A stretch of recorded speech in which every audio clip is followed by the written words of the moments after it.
muuqeeda quruxda badan, codkeeda macaan, dabacsanaanta ku laran, kasheeda iyo qalbigeeda saafiga ah waa kuwa sababa inaan jeclaado.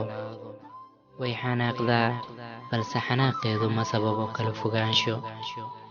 Markastoo iga xanaaqdo igama aamusto, sababtoo ah waxaan iyada u ahay ruuxay ku nafisi lahayd, kolkay murugootana garabkiisa weheshan lahayd. Dareenkeeda murugada leh ma aha mid aad hore u dareemaysid, sababtoo ah dareenkeeda xanuunka leh waxay ku qarisaa dhoola caddeen dibnaha ah. Kaftankeedu waa mid xad dhaaf ah, waana kan sababa inaanu isdabeecad fahanno. Haa, waqti badan waan aqaanaa, nolosheedana wax badan waan ka aqaanaa.